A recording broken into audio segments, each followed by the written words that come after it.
Operator unit khusus pangkalan militer keempat Angkatan Bersenjata Rusia, yang dikenal dengan nama Valkyrie, berhasil melacak posisi dengan titik tembak, kamera, dan peralatan musuh lainnya di Kamenskoye.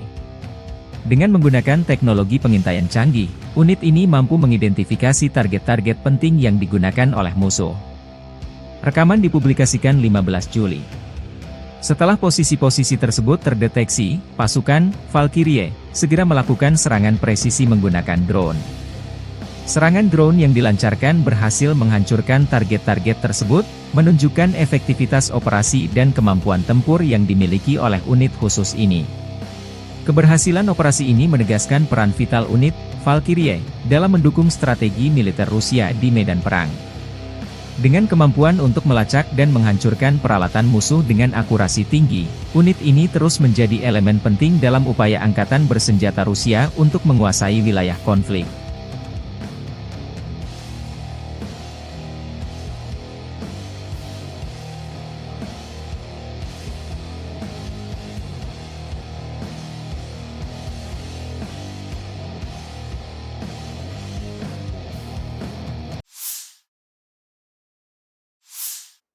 Staf Umum Angkatan Bersenjata Ukraina melansir rekaman pekerjaan tempur Brigade Mekanis Terpisah ke-47 dengan dukungan dari pengatur Brigade Pertahanan Teritorial ke-109 menghancurkan artileri berat Akasia Rusia.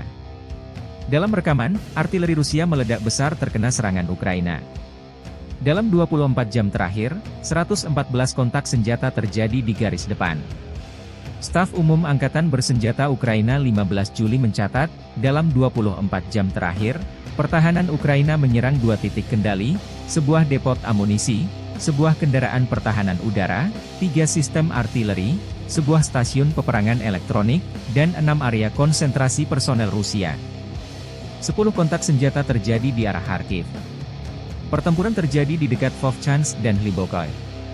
Pasukan pertahanan Ukraina menghalau serangan Rusia di dekat Pischany di wilayah Kharkiv dan Stelmachivka di wilayah Luhansk.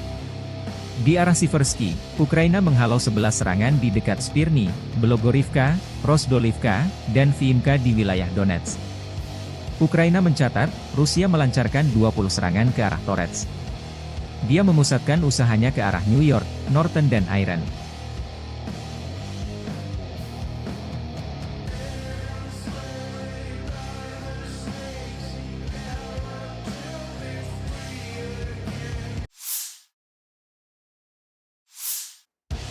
Militer Rusia merilis video menunjukkan aksi serangan udara oleh pesawat tempur pembom Su-34. Serangan tersebut menargetkan titik penempatan sementara Angkatan Bersenjata Ukraina, AFU, dengan menggunakan bom udara FAB-3000 di wilayah tanggung jawab grup pasukan Sever di arah Kharkov. Berdasarkan hasil kontrol objektif yang dilakukan setelah serangan, diketahui bahwa target berhasil dihantam dengan presisi. Hal ini menegaskan efektivitas penggunaan bom FAB-3000 dalam operasi militer oleh pasukan Rusia. FAB-3000 adalah bom udara berdaya ledak tinggi serbaguna rancangan Soviet, yang terkenal karena kemampuan destruktifnya yang signifikan. Dengan berat sekitar 3.000 kg, 6.614 pon, bom ini berukuran panjang sekitar 4,2 meter, 13,8 kaki, dan diameter 0,64 meter, 2,1 kaki. Bom ini biasanya diisi dengan tritonal, campuran TNT dan bubuk aluminium, yang meningkatkan daya ledaknya.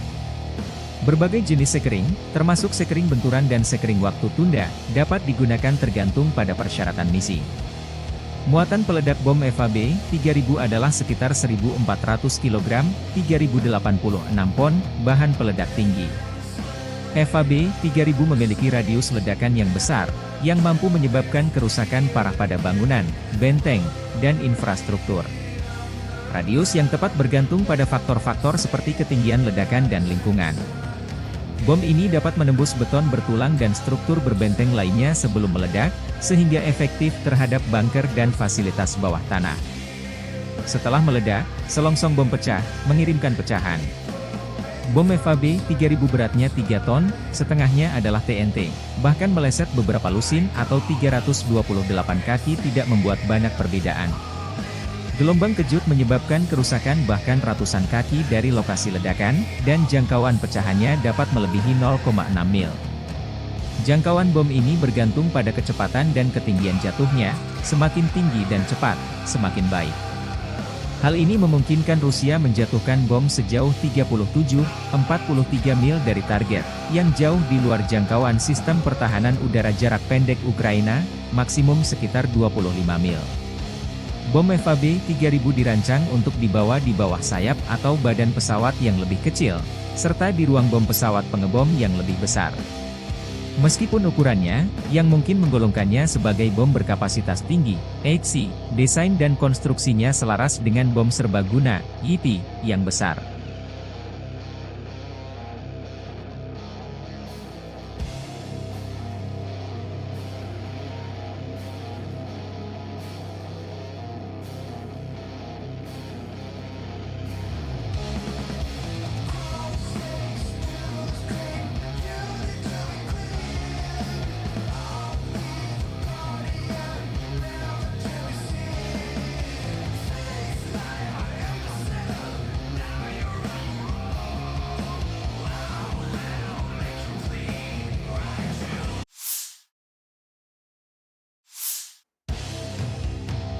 Kementerian Pertahanan Inggris mengklaim kerugian militer Rusia di Ukraina mencapai angka tertinggi selama konflik, selama bulan Mei dan Juni.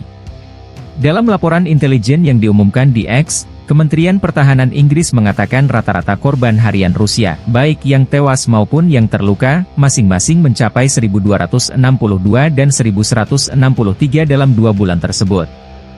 Secara total, Rusia kemungkinan kehilangan lebih dari 70.000 personel selama 2 bulan terakhir, bunyi pernyataan tersebut. Kementerian tersebut mengatakan kerugian tersebut sebagian besar disebabkan oleh upaya Rusia yang gagal untuk maju ke Oblast Kharkiv Ukraina, yang membuka front baru dalam perang tersebut pada awal bulan Mei. Meskipun pendekatan baru ini telah meningkatkan tekanan di garis depan, pertahanan Ukraina yang efektif dan kurangnya pelatihan Rusia mengurangi kemampuan Rusia untuk mengeksploitasi keberhasilan taktis apapun, meskipun berupaya untuk memperluas garis depan lebih jauh, kata kementerian tersebut. Angka korban Rusia kemungkinan akan terus mencapai rata-rata di atas 1.000 per hari selama 2 bulan ke depan karena Rusia terus mencoba untuk menyamai posisi Ukraina dengan jumlah massa. European Pravda melaporkan pada tanggal 13 Juni bahwa menurut sumber NATO yang dirahasiakan, kerugian Rusia dalam serangan Kharkiv sangat besar. Sumber tersebut memperkirakan bahwa Rusia kemungkinan menderita kerugian hampir 1.000 orang per hari pada bulan Mei. Presiden Volodymyr Zelensky mengatakan dalam sebuah wawancara yang diterbitkan pada tanggal 25 Mei bahwa kerugian Rusia selama serangan itu 8 kali lebih tinggi daripada yang diderita oleh Angkatan Bersenjata Ukraina. Hingga tanggal 12 Juli, Rusia telah kehilangan 556.650 tentara di Ukraina sejak dimulainya invasi skala penuh pada tanggal 24 Februari 2022, Staf Umum Angkatan Bersenjata Ukraina melaporkan. Angka-angka tersebut tidak dapat diverifikasi secara independen.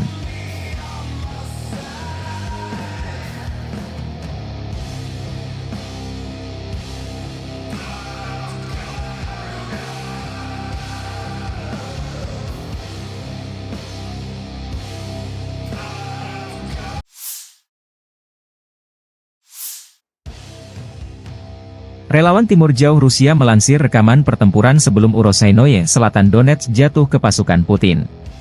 Rusia mengumumkan Urozhainoye dikuasai akhir pekan lalu. Setelah persiapan artileri besar-besaran, unit infanteri melancarkan serangan dengan sepeda motor. Setelah melewati posisi musuh, mereka menyerang pinggiran utara. Selanjutnya, untuk mendukung gelombang kemajuan, unit lapis baja bergerak maju menerobos barikade pertahanan Ukraina ke wilayah dari selatan dan mendaratkan infanteri untuk mengkonsolidasikan posisi yang direbut, demikian keterangan video relawan Timur Jauh Rusia, 14 Juli.